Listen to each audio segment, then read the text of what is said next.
Welcome! This is Frances Herdis, and today I have a very special topic for you, the Ayurvedic Doshas and essential oils. What are the different types and how can you balance them? And for that I have a very special guest, Siba Khan. She's a specialist in Ayurveda, and and then let's see if we can go live together. I love natural balance. Hey, and there is Siba. Hi, my dear. Sorry about that technical glitch, my dear.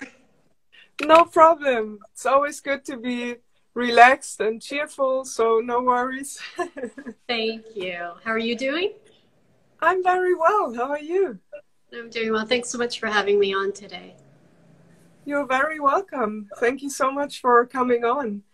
You are a specialist in Ayurveda and the different types, so you probably look at each person and run some tests and find out which dosha they are, what kind of qualities they have, and what they need the most, right?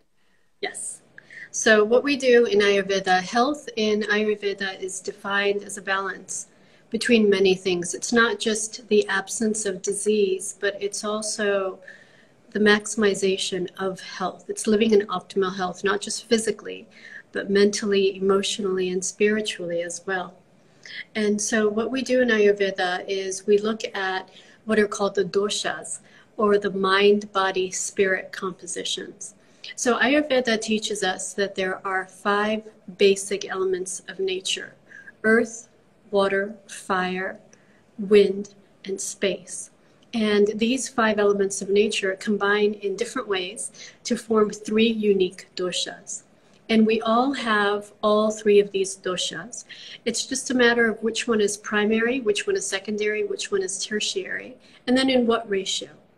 So the 3 doshas are, we'll begin with kapha, which is a blend of earth and water. And then there's pitta dosha, which is fire and water. And last, vata dosha, which is air and space. So what we do when we look at these different mind, spirit, body compositions is we look at where the imbalances are.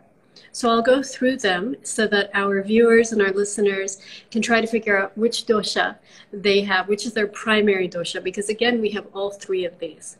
So vata dosha people tend to be tall and slender, fast walkers, fast talkers. They're very creative people, lots and lots of ideas. They're very fun to be with, highly energetic people. Very often they'll have bursts of great energy and then they'll get tired afterwards and need a nap in the afternoon. Vata dosha people, when they're out of balance, they tend to become spacey, fidgety. They'll begin many projects but not complete them because they have too many ideas. They will also tend to act impulsively without necessarily pausing to think about, whether or not this is maybe not the best decision for them to take. But when they're in balance, that same quality becomes one of great spontaneity. And when it comes to physical imbalance, vata dosha people tend to get imbalances with neurological disorders. And so when I deal with essential oils, I'll look at things like lavender. It's fantastic to calm down very excitable vata dosha people. Also, sacred frankincense is wonderful because it really grounds them in the present moment. So those are 2 essential oils that are fantastic for vata dosha people. Ayurveda also encourages a daily practice called Abhyanga, Frances. And Abhyanga is basically a self-massage that you do with oil. And for vata dosha people, the oils that are the carrier oils that are recommended are sesame oil. Really and truly, it's the best one is sesame oil, warm sesame oil for a vata dosha person. And so what they can do is they can take essential oils like lotus essential oil, sacred frankincense, lavender, essential oil. Put a few drops in the sesame oil, and then begin performing this Abhyanga.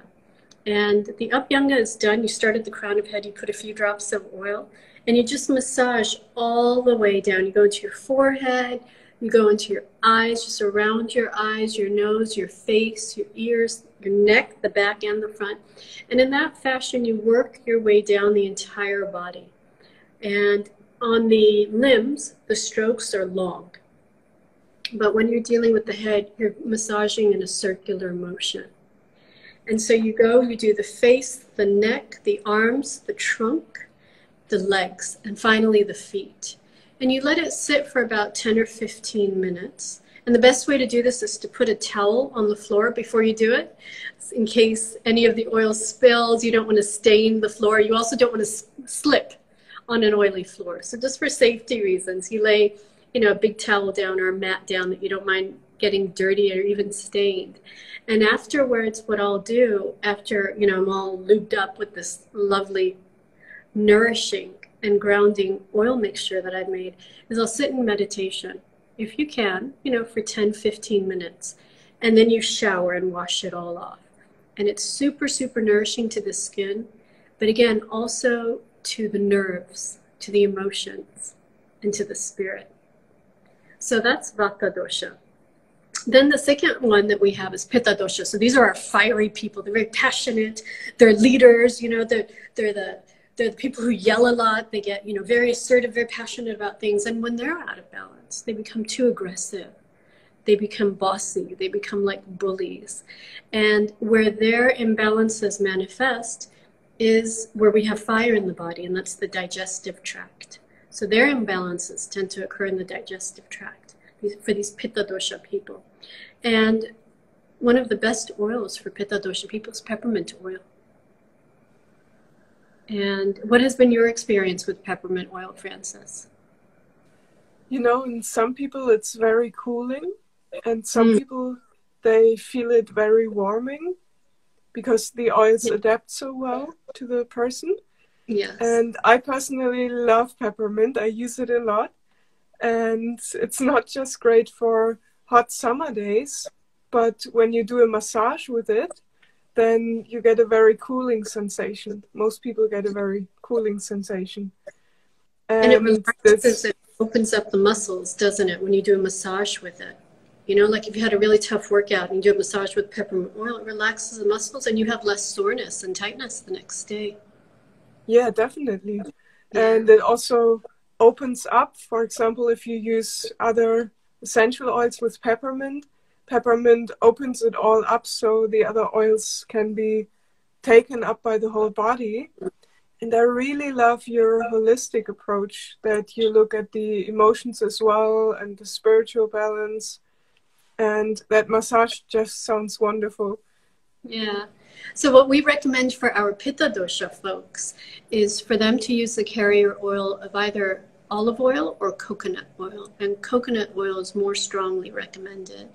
And then the essential oils that we recommend that they add to the coconut oil base is sandalwood or jasmine oil or rose essential oil. In India, sandalwood, as you know, is very, very prevalent. And it's a super cooling oil. It's fantastic, like for fevers. It's a brilliant paste and oil to have around the house, just for fevers alone. And so we recommend peppermint oil along with sandalwood oil, mixed in a carrier oil of coconut, ideally. And that's what we recommend for Pitta dosha people to help balance any digestive disorders that they might have. Again, they can perform the Abhyanga, the full body massage with it. But if someone doesn't have that much time, or if they're just going to bed, then they can easily just take a few drops of it, again, in the carrier oil, so that it's diluted somewhat, instead of just applying it directly to the skin like that. And as I'm sure you've taught your listeners time and time again, you apply it to your temples. You can apply it at the base of your nose, on your wrists. We also apply it, in Ayurveda, we say to apply it to the thymus and to the heart and chest region. And also, if you can, to actually put some in your belly button. and allow it to get absorbed into the body that way. It's a very, very calming and soothing mechanism. And it internally, what that does is when we pour oil into the belly button, lay down and allow it to absorb, we actually lubricate the insides of our body.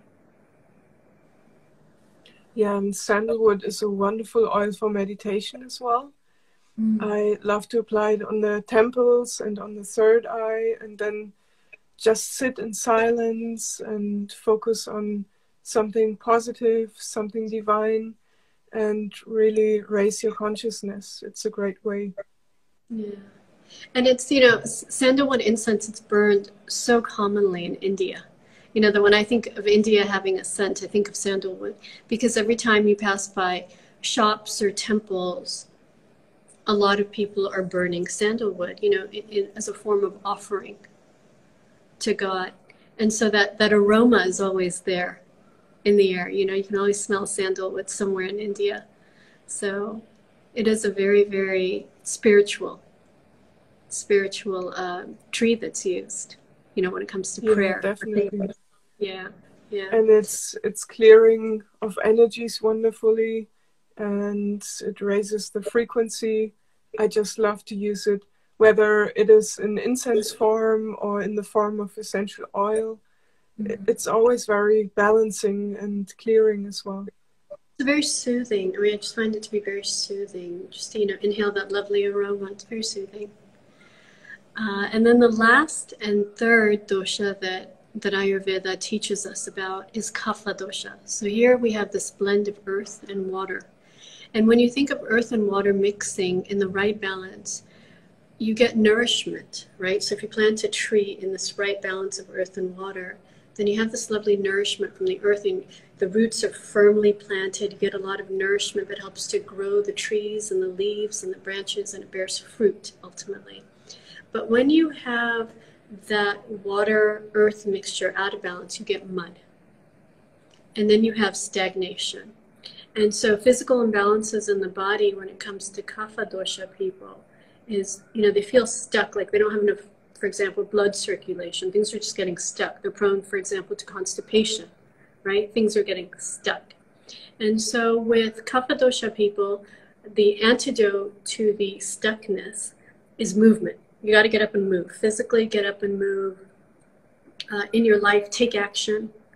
You know, don't sit and keep thinking and thinking and thinking. Just get up and take action. Do something about it. You know, and they have fantastic ideas. Kapha dosha people give the best advice in the world, Francis. They give the best advice. They're super patient. They're loyal. They're faithful. They're loving. They're kind. But God bless them, they don't take their own advice. They'll tell you what to do, and they'll be spot on in their advice, but they won't take it themselves. And so with kapha dosha people, we need some of these more grounding, yet at the same time energizing essential oils. So the carrier oil for kapha dosha people is sesame oil or almond oil. And for the essential oils, we recommend tulsi, which is Indian holy basil, or we recommend sacred frankincense, and also a lot of the earthy spices like cinnamon, ginger, cloves, cardamom. And so all of these essential oils they're still grounding, but they're very uplifting and energizing at the same time. And so again, they can, you know, just dab them, you know, at the different pressure points of their body, or again, they can perform abhyanga with them. That sounds wonderful. And these oils are quite fiery as well, quite spicy, so they get you moving in new ideas and in taking action as well. And, you know, Siva, one of the best oils that I often use to get in the flow, both physically and mentally and emotionally, that is cypress essential oil. Where you can do a lymphatic massage, or you can just apply it to let the emotions run, or to get new ideas as well. That is a great one for being in the flow as well. Yeah, and that's fantastic. And you're absolutely right about that. The thing is that because Cyprus is not indigenous to India, in the traditional Ayurvedic teachings, it's not there, simply Oh, because it right. wasn't available, right? But because we have, modern day trade and whatnot, of course it can be used because, like you mentioned, Francis, the properties are the same. It opens you up. And with kapha dosha people, they also tend to get stagnation around their chest and their lungs. So cypress oil is fantastic for opening up that region and helping them to breathe more deeply. And instead of, the vata dosha people, when they breathe, Francis, they're breathing to calm down. But the kapha dosha people, when they're breathing to energize the body and wake their body up. And so cypress is fantastic for that purpose. Wow. So when a person comes to you, how do you see the different doshas? Do you have like first look at the person and then you already know, or do you do different tests on them? I can do it in different ways. In person, what we do is we take an Ayurvedic pulse. And so when you take the pulse on the wrist in Ayurveda, you can actually measure the 3 doshas, and the one where the pulse is the strongest, that's their primary dosha. And then the second weakest or the second strongest pulse would be their secondary dosha. And then, the one that's remaining is their tertiary dosha.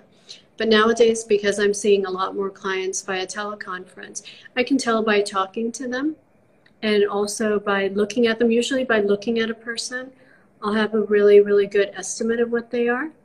But Ayurveda also talks about, you can have one dosha in the body and another in the mind.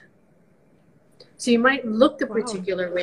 Yeah, so you might be very heavy set, for example, and you might have a tendency of putting on weight easily, which are typical characteristics of kapha dosha people.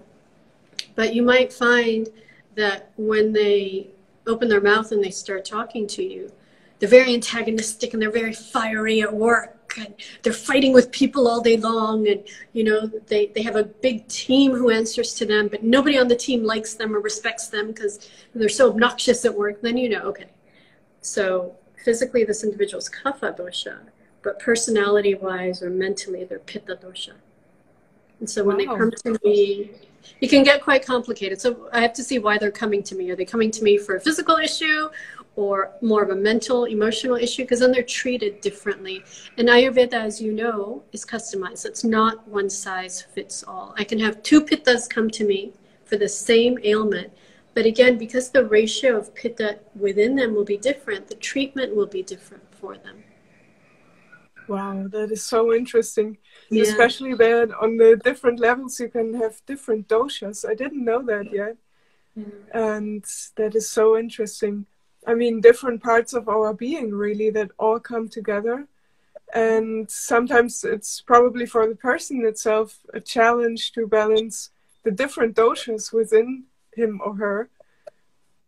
Yeah, can be. And then, in life, different stages of life also are linked to the different doshas. So when we're born, we're all kapha. And then the adolescent and the middle years are pitta dosha. And then what we consider elderly is vata dosha. So it's our vata dosha time of life. So it's very interesting. And the doshas correspond in Ayurveda to the seasons, to the time of day. They mandate when we should and should not exercise, when we should and should not eat. So it's fascinating. It's really fascinating. But it's ultimately all about taking the lead, Francis, from Mother Nature and following the cycles of nature. Yeah, I think that's one of the most important topics for us nowadays, especially in this special and transformative time, that we reconnect with ourselves and reconnect with Mother Nature and really get back to our natural state and oftentimes back to the basics really, because applying an oil or doing abhyanga or doing something for your own balance, it doesn't have to be complicated or take a lot of time. It can just be very balancing, very, just feeling good. really. And we feel it in our body and mind and spirit when we are in balance. And of course, when we are out of balance, doesn't Yeah. feel so good. Yes, and it can just be amazing. Like you're saying, it doesn't have to take a lot of time. I mean, just putting on, dabbing a few essential oils on your wrists, for example, before you go to sleep. What does that take? A minute? Less than a minute? But there's something grounding in that ritual if you do it every night. There's something grounding about it. And it also indicates to your mind that, it's time to sleep now. Right? Yeah, And it can help us definitely. to, yeah, it's a form of self-care, self-love. Yeah, Right? that sounds so good. So, how did you get into Ayurveda? Was it always interesting for you, or just So naturally? I come from a mixed heritage background. So my mother is ethnically Turkish from Iran, and my father's from North India. And in both of those cultures, because they're ancient cultures, whenever anyone would fall ill, the first thing you do is go to the kitchen in those cultures, or you go outside, you go to the garden, and you pluck the plants, or the kitchen is the pharmacy in those traditions. Even today, you don't run to the pharmacy first thing because someone in the house is sick. You go into the kitchen, you start boiling spices, you have hot water, you start mixing things up, or you have herbs, you have leaves, you have special foods, very easy to digest foods that you make for the sick person in the house to help them recover. And so growing up, my father got transferred a lot because of his career. And we lived in many, many different countries. And no matter where we lived, as children, if we fell ill, the first thing my mom would do was go to the kitchen. And it just became part of life. I just thought that's how it's done. Until I became older myself, and then I had my own place, and I realized, no, when I'm ill, I go to the pharmacy. And I thought I need to learn these ways that are so much a part of ancient cultures in the world, including the Chinese. They have TCM. And, India is not the only one who has an ancient science tradition on how to heal the body. And this whole notion of the mind and body being separated only came about in the last 200 years as a result of industrialization. But if you look at all of the ancient healing modalities and traditions, the mind and body are one. Yeah, and they often influence each other as well. So if you solve a problem on one level, like the body, then often it goes away in the mind as well, or probably more often vice versa, that when you solve something in the mind or an emotional issue, that then also the body gets into balance as well. Absolutely. And you're absolutely right. And the way that we most often experience in our postmodern culture, Francis, is stress. When we're on vacation, back in the day, when we used to travel freely and be on holiday, you were different, right? Your body felt different. You got more sleep. It was just, you were a different person. Nobody came back from vacation saying, I feel so stressed. Because you were relaxing on holiday. And in our everyday life at home, we don't have that. It's just go, go, go, go, go, go, go, go, do. And there's no time for just sitting and being and feeling. That has, in our modern day society, that's been reserved for a 2-week holiday. Mm-hmm. Instead of being a daily practice that we really incorporate into our lives. Yeah, definitely. So do you have like a morning routine or a daily practice that you do directly when you get up? I do, and I also have an evening practice that I do, a nighttime practice that I do. So in Ayurveda, we have Dinacharya, which is the morning routine practice, and then Ritucharya, which is more of a seasonal type of practice that you do based on your doshas. Because as I mentioned earlier, the seasons of nature also correspond with the dosha. So if you are Pitta dosha, you naturally have elevated fire in you. So summertime is going to give you a tough time because there's fire inside you and fire outside you. And so there are special things that you should do when the season corresponds to your dosha. But what I do is in the morning, For my dinacharya, I'll wake up and I'll give gratitude and I will pray and I will meditate. And those are the things that I regularly do for my spirit. And then some days I'll do intermittent fasting. But every morning I'll always be sure to drink either hot lemon water in the morning on an empty stomach or hot ginger tea, because I'm Vata dosha. So those two will help to balance me internally. And then in the evenings, I will use oils. And if I don't have time to do an abhyanga, which usually in the evenings I don't, what I do is Ayurveda prescribes doing a foot massage with these oils that are good for you and your particular dosha. So I will do that because it helps me to sleep. It's very relaxing and soothing to have these oils absorbed into the soles of your feet. So that's what I personally do. That sounds amazing. Very balancing.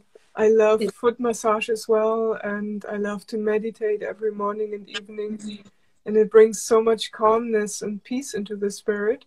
And then the whole body is much more relaxed and also energetic at the same time, because you feel the energy flow through you. And that is a very nice feeling in the body as well. Absolutely. And it sets the tone for the day, Frances. I think there's such a difference. It sets the tone for the day. You're balanced going into that day. Yeah, definitely. Wow, Ziba, thank you so much for your wisdom and sharing it with us. You're very, very welcome. Thanks so much for having me on today. Where can people find you if they would like a personal consultation looking into the doshas and what they can do best for themselves? So I offer a complimentary 20-minute consultation, and for that they can go to my website at zibahealing.com, or they can find me here on Instagram at zibahealing. Perfect. Thank you so much. Thank you. Take care. Take care and have a wonderful day. You, Ziba, and everyone watching here. Bye-bye. Bye-bye.